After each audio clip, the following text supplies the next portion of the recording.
लेकिन जो basic concept है वो भी क्लियर होना बहुत ज़रूरी है। उसकी रीज़न ये है कि भाई आपने आगे प्रैक्टिकल फील्ड में जाना है तो सिर्फ बैठ के प्रैक्टिकल नहीं करना, आपको कहीं मीटिंग करनी पड़ सकती है, आपको अपने जो मतलब आपके जो मैनेजर्स हैं या आपके जो मतलब जो एम्प्लॉयर है उसके साथ बैठ के आपको डिस्कस करनी पड़ सकती है। तो उस वक्त इसी तरह टेक्निकल टीम के साथ बैठ के आप डिस्कस करनी पड़ सकती है कि भाई इस स्टेटमेंट का क्या मतलब है, इसका क्या मतलब है। मीन के जब आप प्रोग्रामिंग कर रहे होते हैं तो टीम के अंदर फिर इन चीज़ों का पता होना ज़रूरी है। उसकी रीज़न ये है कि जब आपको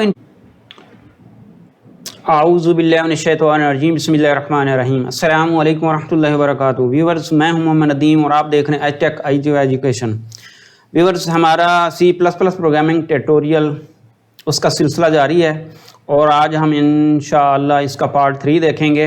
उम्मीद है कि पिछले पार्ट के अंदर जिसमें हमने विजुअल स्टूडियो कोड 2020 के अंदर एक सैम्पल प्रोग्राम रन करके देखा था और हम ये देखा था कि उसका एक ब्रीफली सा हमने ओवरव्यू लिया था कि उस IDE के अंदर या उस एडिटर के अंदर आपने कैसे प्रोग्राम राइट करना है, राइट करने के बाद आपने उसे कैसे कंपाइल करना है और कंपाइल करने के बाद कैसे उसको एग्जीक्यूट करना है। ये 3-4 स्टेप्स हमने ब्रीफली उनको देखा था और आपको एक इंट्रोडक्शन दिया था विजुअल स्टूडियो 2022 का।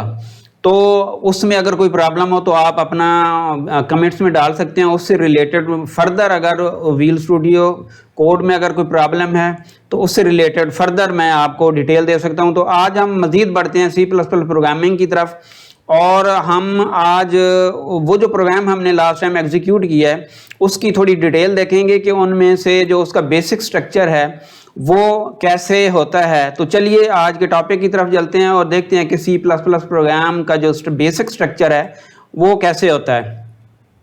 अच्छा, इसके अंदर अब 3 स्टेप थे हमारे प्रोग्राम लिखने के, वो ये वाले हैं। पहले नंबर पे है जी write program in a text editor और उसको हमने सेव करना है C या C++, जो जिस लैंग्वेज में हम प्रोग्राम लिख रहे हैं उसकी एक्सटेंशन फाइल के साथ ये सेव करना ज़रूरी है। तो ये दो काम हुए कि एक एडिटर के अंदर हमने प्रोग्राम को राइट किया और दूसरे नंबर पे उसको सेव किया। अच्छा, दूसरे नंबर उसके बाद जो प्रोसेस था वो था कंपाइलेशन का। वो हमने देखा था कि किस तरह हम GCC को यूज़ करते हुए प्रोग्राम को कंपाइल कर सकते हैं। उसके भी 2 तरीक़ेकार बताए थे कि आप विजुअल स्टूडियो कोड के अंदर एक तो बटन है उसके थ्रू रन कर सकते हैं, कोड रनर के थ्रू, वो ऑटोमेटिकली उसकी कंपाइलेशन भी करेगा और उसकी एग्जी फाइल भी बनाएगा। दूसरा प्रोसेस आपको ये बताया था कि टर्मिनल के अंदर जाके आप अलग-अलग कमांड के थ्रू पहले प्रोग्राम को कंपाइल कर लें और उसके बाद वो एग्जी बन जाएगी। वहाँ a.exe के नाम से एक एग्जी बनती है, यानी कि एग्जीक्यूटेबल फाइल, वो फाइल जिसको कंप्यूटर अंडरस्टैंड कर सकता है, वो फाइल बनती है और उस फाइल की बेस के ऊपर आप उसको एग्जीक्यूट कर सकते हैं। अच्छा, अब तीसरी जो चीज़ थी वो ये थी कि जो बेसिक टर्म्स यूज़ हुई हैं हमारे C++ के उस प्रोग्राम में जो लास्ट वीडियो के अंदर हमने देखा है उनको थोड़ा अंडरस्टैंड करना।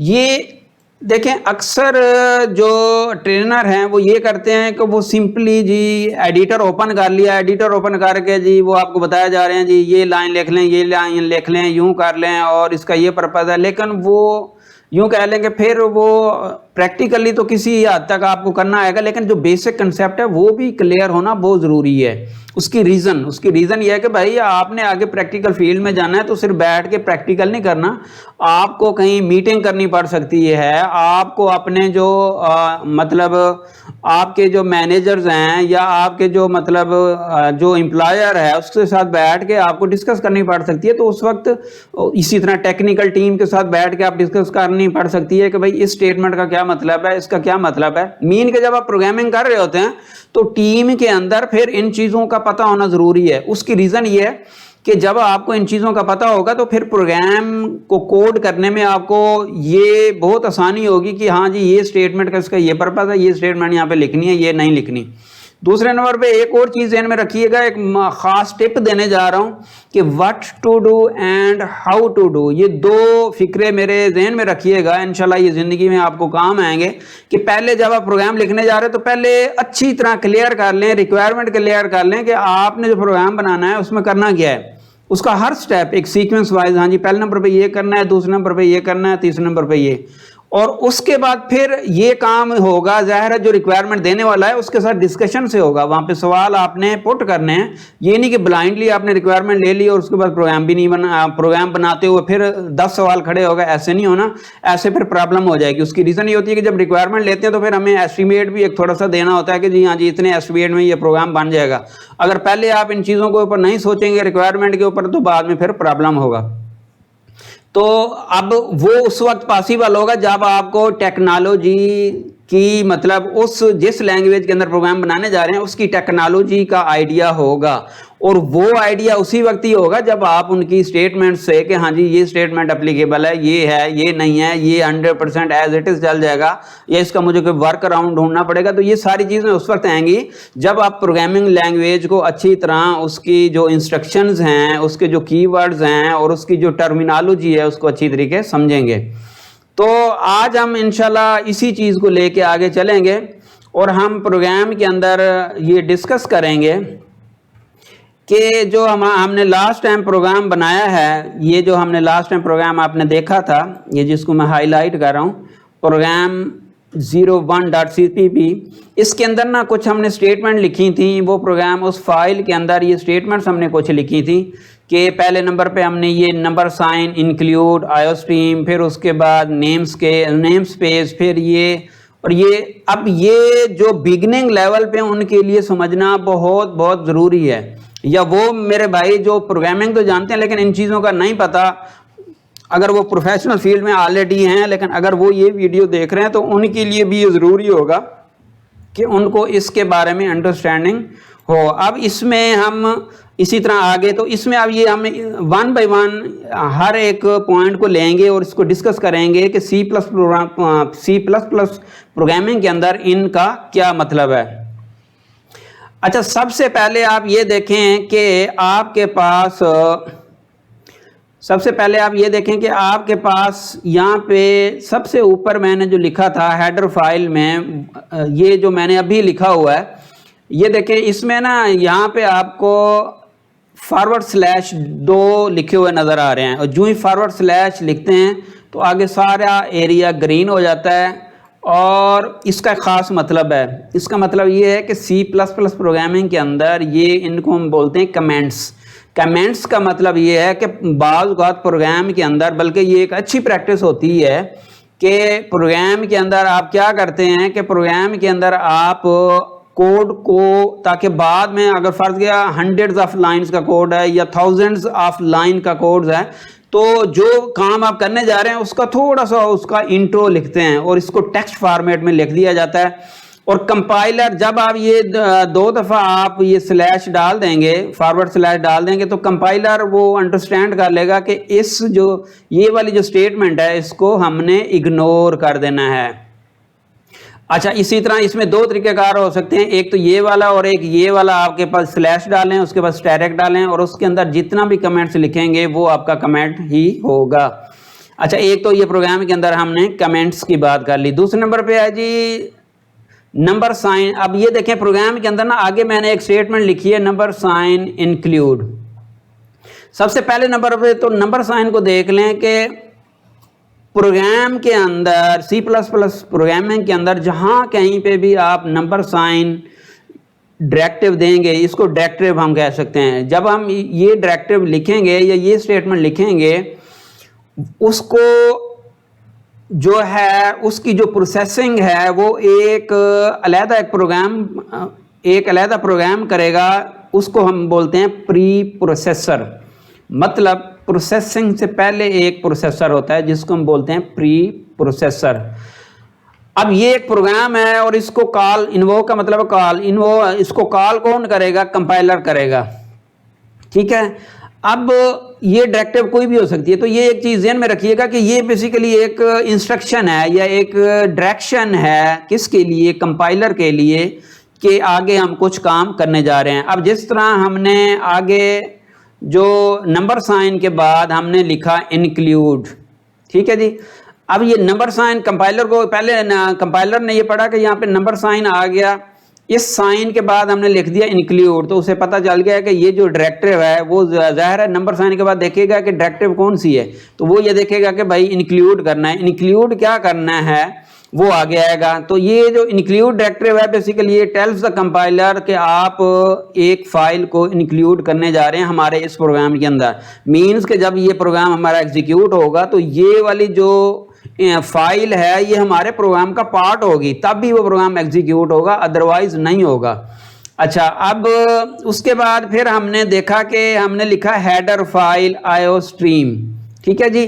अब ये 3 स्टेटमेंट्स होंगी। सबसे पहले नंबर पे नंबर साइन, फिर उसके बाद इंक्लूड और फिर आईओ स्ट्रीम।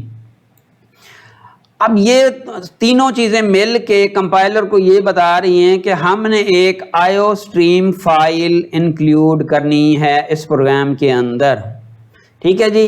तो इस सारी ये पहले वाली जो स्टेटमेंट है ये इसके पीछे ये कहानी है और ये डिटेल है। तो अगर आपको ये समझ आ गई है तो वेल एंड गुड, अगर नहीं भी आई तो परेशान होने की ज़रूरत नहीं है। वक्त के साथ जब आप प्रोग्रामिंग कर रहे होंगे तो ये चीज़ें क्लियर हो जाएंगी। अच्छा, लेकिन ये है कि थोड़ा सा इसका इंट्रोडक्शन होना ज़रूरी है और इस बारे में आपने तगो-दाव थोड़ी करनी है, थोड़ी यूँ कह लें कि आपने कोशिश करनी है कि ये चीज़ें समझें, तब भी तो आप फिर एक अच्छे प्रोग्रामर और एक यूँ कह लें कि फुल फ्लैज आपका कंट्रोल लैंग्वेज के ऊपर होगा। अगर आप लकीर के फ़कीर होंगे कि जी बस आपने गूगल सर्च किया, गूगल सर्च करने के बाद जी बस वो बनी बनाई स्टेटमेंट्स उठाई, कॉपी की, पेस्ट की, तो फिर वही बात कि फिर आप यूं कह लें कि वो कॉपी पेस्ट वाले एक एडिटर ही होंगे, वो प्रोग्रामर फिर आप नहीं होंगे। तो ये चीज़ इनमें रखना है। आपने जब भी कोई प्रोग्रामिंग लैंग्वेज करनी है, कोई भी करनी है, चाहे HTML करनी है, CSS करनी है, C# करनी है, जावा करनी है, कोई करनी है, आपने पहले उनकी जो स्टेटमेंट्स हैं या उनके अंदर जो मतलब उसकी लैंग्वेज है उसको अच्छे तरीके से समझना है। और उसके बाद फिर बारी आएगी कि आप अपनी उन इंस्ट्रक्शंस को, उन डायरेक्टिव्स को या उस नॉलेज को यूज़ करते हुए आप अपना प्रोग्राम डेवलप करेंगे और लॉजिक अप्लाई करेंगे। और वहाँ पे फिर आपकी लॉजिक एक अलग चीज़ है, वो आगे इंशाल्लाह इन वीडियोस के अंदर हम देखेंगे। तो अब ये 3 काम हो गए कि एक तो हमारे पास नंबर साइन डायरेक्टिव, दूसरा इंक्लूड डायरेक्टिव और तीसरे नंबर पे हेडर फाइल आईओ स्ट्रीम। अब हेडर फाइल आईओ स्ट्रीम के अंदर क्या होता है कि ये अब देखें कि C++ के अंदर ना, ये जो C++ है लैंग्वेज, इसके अंदर काफ़ी सारी बिल्ट इन लाइब्रेरीज आती हैं। लाइब्रेरीज मतलब वही सेट ऑफ प्रोग्राम्स लिखे हुए उन लाइब्रेरीज के अंदर, फाइल्स के अंदर पड़े हुए हैं, जो हम वक्तन फ़वक्तन जहाँ पे ज़रूरत पड़ती है उनको इंक्लूड करते हैं। ठीक है। और जो हमारे पास ये आईओ स्ट्रीम है बेसिकली ये बेसिक इनपुट आउटपुट के लिए यूज़ होती है। अब ये 2 टर्म्स आ गई, इनपुट एंड आउटपुट। अब अगर आप कंप्यूटर की डेफिनेशन को रिकॉल करें तो देखें वो भी एक ऐसा डिवाइस है जो इनपुट लेता है और आउटपुट देता है। ठीक है। तो इसका मतलब ये हुआ कि जो इनपुट और आउटपुट है, इसको दूसरे लफ्ज़ों में आप ये देखें कि आपने कोई एक सिस्टम बनाया है, या जिस तरह फ़र्ज़ किया आपने अपना नादरा के पास जाते हैं, नादरा को ID कार्ड देते हैं और वो सर्च करता है आपका ID कार्ड। अब जो ही वो सर्च करेगा तो वो इनपुट देगा ना भाई, प्रोग्राम के ऊपर बैठ के इनपुट देगा। वो इनपुट जो है आगे प्रोसेस होगी, वो क्यूरी जो है वो उसी सिस्टम के ऊपर भी हो सकती है, वो उनके हेड ऑफिस में जा सकती है, वो एक अलग प्रोसेस है। अब इनपुट दी, अब उसका आपको रिस्पांस आएगा, तो वो जो रिस्पांस आएगा वो बेसिकली आपके पास आउटपुट होगी।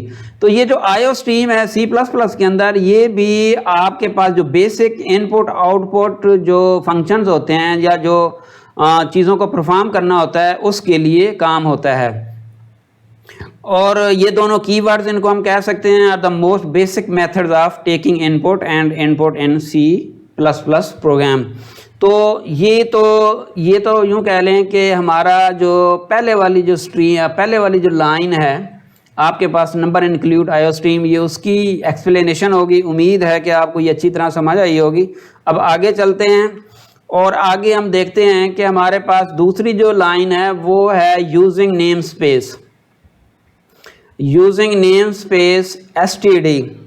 Using name space STD basically क्या करती है कि आप ये भी क्या करती है कि एक नेम स्पेस जो ऑलरेडी पड़ी हुई है, इसमें थोड़ा फ़र्क है कि लाइब्रेरी और नेम स्पेस ये भी आपके पास यूँ कह लें कि एक प्री कंपाइल्ड एक आपके पास एक प्रोग्राम पड़ा होता है, या यूँ कह लें कि फाइल्स पड़ी होती हैं, वो आप उस प्रोग्राम के अंदर उनको इंक्लूड करते हैं और उसके अंदर काफ़ी सारे फंक्शंस हो सकते हैं, काफ़ी सारे मेथड्स हो सकते हैं, उनकी डिक्लेरेशन हो जा सकती है, फिर उनके अंदर जो फंक्शन डिक्लेयर हुए हैं फिर उनसे आगे लिंक होंगे उनकी डेफिनेशन के साथ। तो इस तरीके से ये एक प्रोसेस होता है जिसके अंदर हम क्या करते हैं कि नेम स्पेस को यूज़ करते हैं अपने किसी भी C++ प्रोग्राम के अंदर।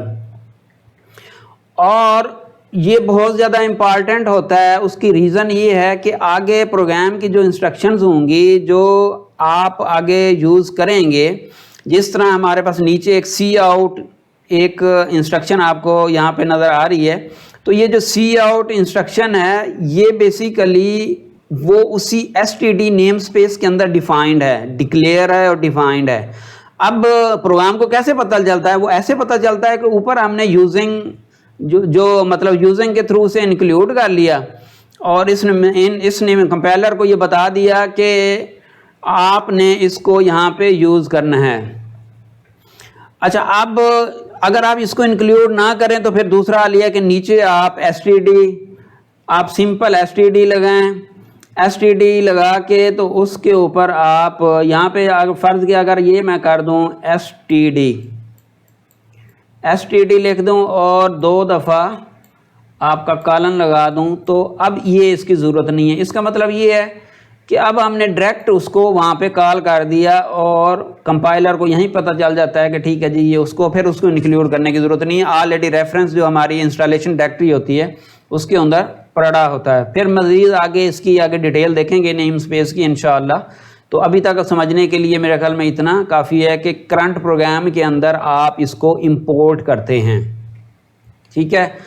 और उसके बाद है जी आपके पास प्रोग्राम के अंदर एक और पार्ट है, उसका नाम है इंट मेन, और उसके बाद आपके पास पेरेंथेसिस स्टार्ट एक ब्रैकेट स्टार्ट हुई है और एंड हुई है।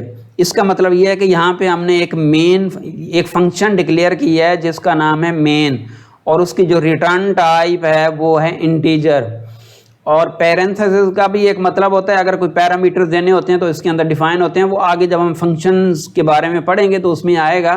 तो अब भी सिंपल आप इस प्रोग्राम का स्ट्रक्चर समझने के लिए आप कह सकते हैं कि ये आपके पास एक मेन फंक्शन है, और ये यहाँ पे इसका मतलब ये है कि हम डिक्लेयर करने जा रहे हैं और इसका नाम जो है मेन है। अब उसके बाद ये देखें कि हमारे पास ब्रैकेट्स हैं, ये ब्रैकेट स्टार्ट हुई है और ब्रैकेट एंड हुई है। किसी भी फंक्शन का स्टार्टिंग पॉइंट और जो एंडिंग पॉइंट है वो अगर आपने देखना हो तो उस केस में आप ये ब्रैकेट बताती है कि ये फंक्शन का स्टार्टिंग पॉइंट है और इसके अंदर जितनी भी इंस्ट्रक्शन स्टेटमेंट्स हैं वो सारी की सारी इसी फंक्शन का पार्ट हैं। अब उसके बाद हमारी एक और स्टेटमेंट इसके अंदर लिखी हुई है कि आपने लिखा कि जी cout testing my first program. अब ये हमने एक स्टेटमेंट दी या इंस्ट्रक्शन दी मैसेज शो करने के लिए कि दिस इज़ आप फर्स्ट प्रोग्राम, कोई भी इसमें स्ट्रिंग हो सकती है, तो ये मैसेज शो करेगी और इसको हम एक स्टेटमेंट कहते हैं। और कोई भी एक फंक्शन एक स्टेटमेंट या मल्टीपल स्टेटमेंट्स या हंड्रेड्स ऑफ स्टेटमेंट्स के ऊपर मुश्तमिल हो सकता है। और हर स्टेटमेंट का क्या मतलब होता है कि कोई एक टास्क परफॉर्म करना है हर स्टेटमेंट ने, उसके पीछे कोई एक चीज़ भी यूज़ हो सकती है, मल्टीपल चीज़ें भी यूज़ हो सकती हैं। अब एक स्टेटमेंट में फंक्शन हो सकता है, अब जब एक फंक्शन एक स्टेटमेंट के अंदर आएगा तो कंट्रोल उस फंक्शन में जाएगा, उस फंक्शन के अंदर जितनी स्टेटमेंट्स हो सकती हैं, कहने का मतलब एक स्टेटमेंट के अंदर सब स्टेटमेंट्स आगे एग्जीक्यूट हो सकती हैं। और एंड पे आपने देखा कि हमने एक सेमी कॉलन लगाया, तो इसकी भी अपनी एक अहमियत है और ये यहाँ पे डिनोट करता है कि आपकी ये स्टेटमेंट यहाँ पे कंप्लीट हो गई है या एंड हो गई है। तो कंपाइलर फिर ये पूरी स्टेटमेंट जब वो रीड करता है तो उसको यहाँ पे पता चल जाता है कि ये अब स्टेटमेंट कंप्लीट है और इसको हमने एग्जीक्यूट करना है। अच्छा, एंड पे आपने देखा कि यहाँ पे हमारे पास है रिटर्न 0। देखें, जब कोई फंक्शन हम C++ प्रोग्रामिंग के अंदर जब हम कोई फंक्शन यूज़ करेंगे तो फंक्शंस के अंदर फंक्शन हमेशा कोई ना कोई एक वैल्यू रिटर्न कर सकता है, हमेशा तो नहीं लेकिन मोस्टली कर सकता है। उसकी अगर रिटर्न टाइप कोई है, अगर वाइड है तो वाइड का मतलब है कि इसकी कोई रिटर्न टाइप है, कोई रिटर्न टाइप नहीं है और इसने कोई वैल्यू रिटर्न नहीं करनी, तो वो ज़ाहिर है उस केस में फिर वो फंक्शन नहीं रहेगा बल्कि वो मेथड बन जाएगा। तो जनरली आप कह सकते हैं कि जो फंक्शंस होते हैं उनकी रिटर्न टाइप होती है और जो आपके पास मेथड्स होते हैं उनकी रिटर्न टाइप नहीं होती।